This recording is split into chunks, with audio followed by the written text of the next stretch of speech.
It's very strange that after 20 years of competition, that the market shares of the incumbent operators, they stay very, very high. Actually, the least competition is now in the local market. I'm in contact every day with businesses, and what we see is it's very difficult for them to get offerings from more than one operator often.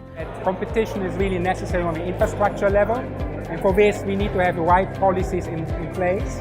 And there are now, with the new mobile generation 5G coming up, new opportunities to enable infrastructure competition also in mobile. ECTA is future-oriented and really stands for competition.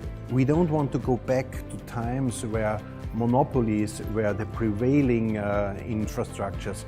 We have to have competition. Innovation without competition, my belief is that doesn't exist. It is very important for all the users, whether it's companies or private users. With the competition you have had a variety of services, and it's also that when there is a good competition there is more selection and then more pressure for all the companies to develop and invest more. Monopolies are really killing innovation. Competition is king. Competition is of course key. A key principle for ECTA, it's also in the name ECTA. So let's hold the talk here. Competition drive investment, and let's put text that makes that clear. Competition drive investment. So we need to allow the regulators to maintain a full toolbox. So when there is market failure, they can intervene. ECTA by far has been the biggest evangelist of the competition in the telecom industry, and I'm sure there is a lot of credit for what has happened in Europe goes to ECTA's passion in preaching the necessity for the proper regulation which would support and safeguard the competition in the market.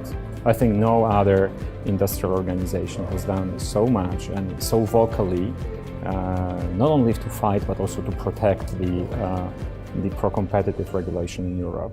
ECTA has been instrumental in this. ECTA and its members are crucial players here. ECTA players, of course, enter the market by and large through access, regulated access to existing networks, but many of them in their respective markets are now key players in the build-out of new networks. There is no opposition between investment and regulation. What companies need is choice. Europe tends to underestimate the massive impact that the current regulatory framework had on the development of the telecom sector.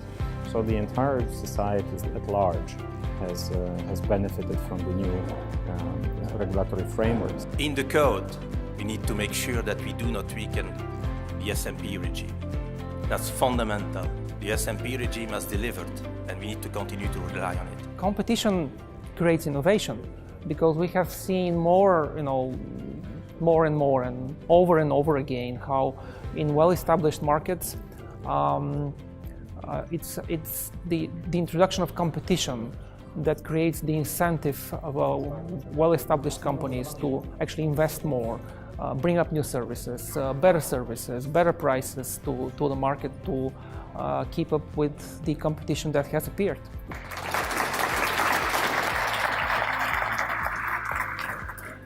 It's very strange that after 20 years of competition, that the market shares of the incumbent operators, they stay very, very high.